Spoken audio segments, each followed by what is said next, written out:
Good morning, good morning, good morning. Welcome back, everyone. We're looking at Bitcoin on a daily time frame on a fresh week. As you can see, we're starting off with a little bit of a pullback onto support. We are looking for not closing a daily candle under 22,300.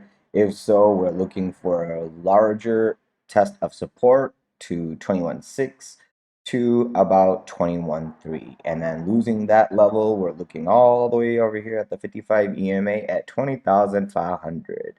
So do keep in mind that you have a little bit of liquidity over here, you have more liquidity over here, and the most liquidity is all the way to the bottom where we left off without testing.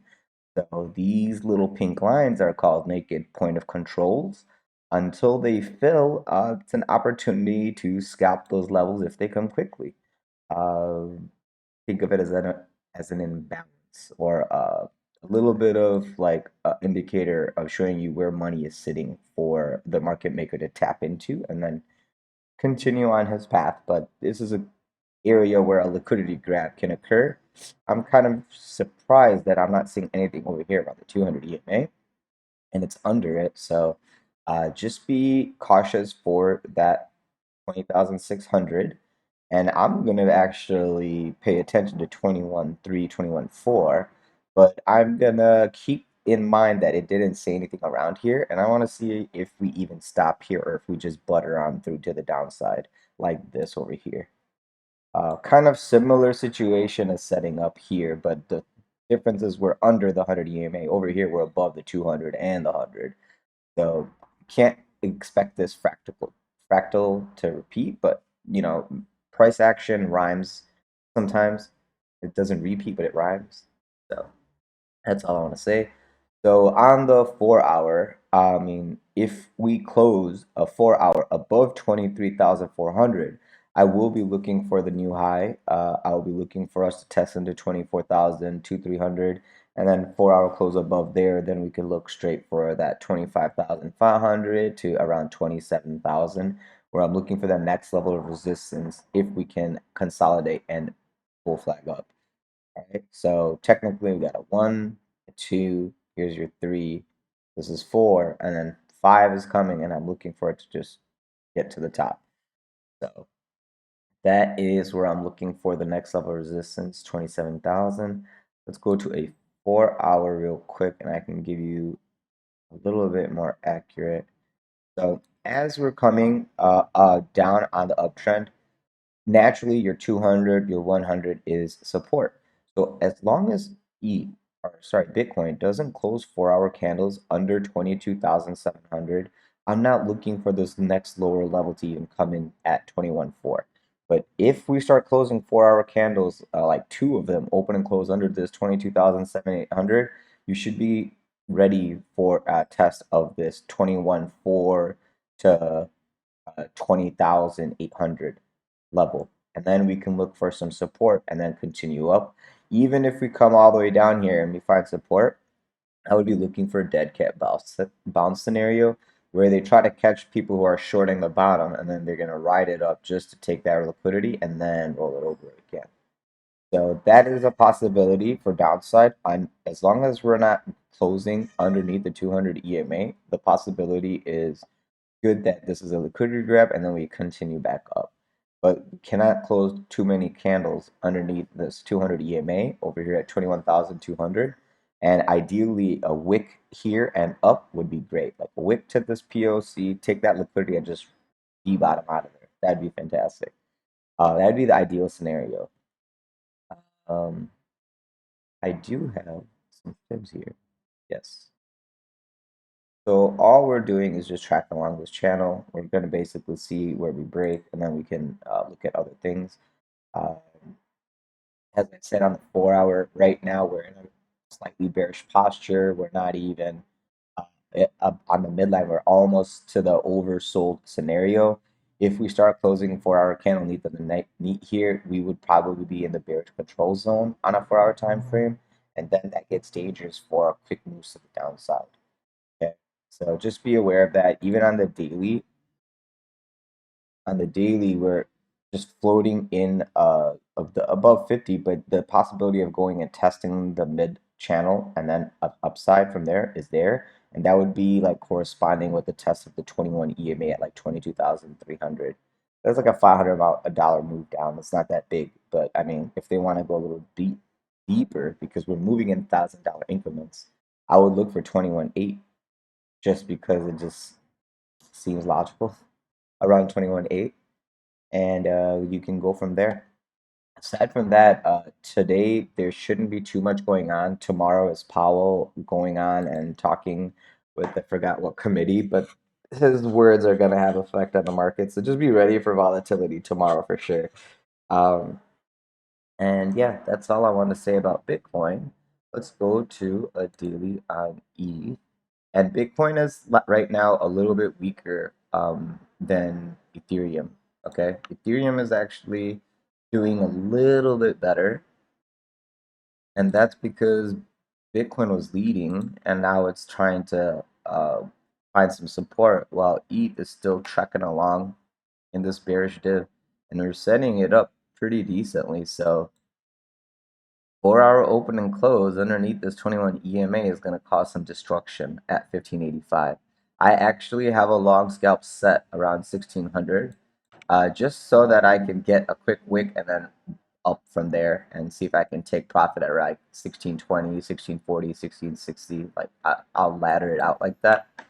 But as long as we're holding 1625 with 4-hour open and close, I'm looking for upside on ETH. I would like the confirmation above 1640, but between 1640 and 1625 is like the midline.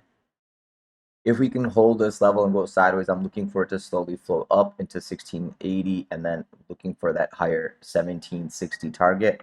I do have some shorts right here at the 1715, 1720 area, and I'll be looking for that failure of that SFP of that area and looking for that rollover and taking my profit again at 1680, 1640, 1660, all the way to 1620, because I don't know how long this range will break, but I will be trading this little consolidation range between 1500 to 1700. That's $200 price action, meaning, if I'm like 20x leverage, I can manage that. I don't have to go higher than 20x ideally. So that's what I'm looking for. Under 1620, if we got 4-hour open closes, I'm looking for that 1580. If we lose 1580, it's probably going to be a deeper retrace. And this time, the 200 EMA has confluence as opposed to the 55 on Bitcoin. And I'll be looking for a grab into like 1500-ish. And then other than that, I don't want to go too much lower than 1500. Because if price action over here goes down and starts closing underneath these EMAs, all this cross, this golden cross, will be a fake out and it'll just roll on over. And this will be the new local high. And we will be gunning down for all this possible liquidity to the downside like this. Once again, I said this on Bitcoin, but I'll say it again on ETH. These moves did not occur because we were rejected by the 200 EMA. This is the first time that we're above the 200 EMA and consolidating this long in this range and not breaking. So the risk of it to sweep the liquidity to the downside is there because all this is easy money to take as opposed to poking up to hurt the shorts. Yeah, you can grab that liquidity from the shorts and then just reverse right back down. That's another possibility that you have to consider. So be ready. This right now has so many bull drives. You got 3 drives, maybe one more 4-hour close or one more daily close, and then you can look for upside. And today might be the day because tomorrow's not FOMC, Powell's speech. Well, we could ride up to Powell's speech and then just dump off after, or we could dump before and then ride up into it. But it already looks like we're riding up. And then another thing is, pre-market USA is down about 175 points, so people are taking risk-off mentality due to that speech. We should be considering the same. So hopefully the range lives on. If the range breaks, you should act accordingly. And until then, if you're not in a trade, just be uh, relaxed. I'm in a short from 1650 right now, and I'm in a long from 1618 right now. So I'm in this tight, like $20-$30 range. When the range comes into a deeper level, I'll add into whatever side I need to. But I'm going to hold this range and I will expand my straddle as price action allows me to do so.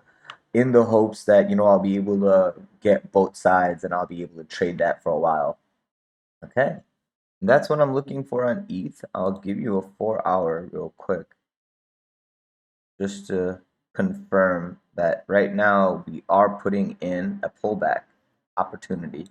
And that pullback is right under 1625. Of course, if the 4 hour close is underneath that 1625 level, I'm looking for it to come test into this liquidity of 16.8 to 1600. I don't want to go under 1600, but we do have a naked point of control at 1580-ish. So be ready for 1580 to 1600. And losing those levels on a 4 hour open and close means we're going much deeper retrace. Logically, I'll be looking for all the bottom of these wicks at like 1520, and then I'm looking for around 1450-ish. So keep those levels in mind for ETH long scalps.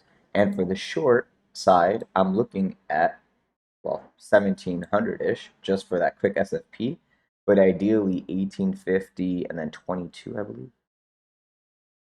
1850 and 2050 are the naked point of controls to the upside. So you can look for those for liquidity grabs to the top side if we actually get that nice poke up. And yeah, that's basically what I'm looking for on Ethereum into the event tomorrow.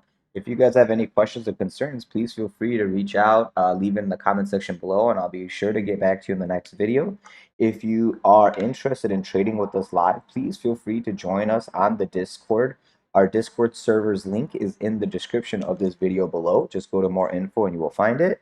And then last but not least, if you would, I would greatly appreciate a like, a subscribe, press the bell button for notifications so you guys get these real-time updates so you can act on them accordingly. Thank you so much for your time, guys. Have a great morning. I'll talk to you soon. Be safe.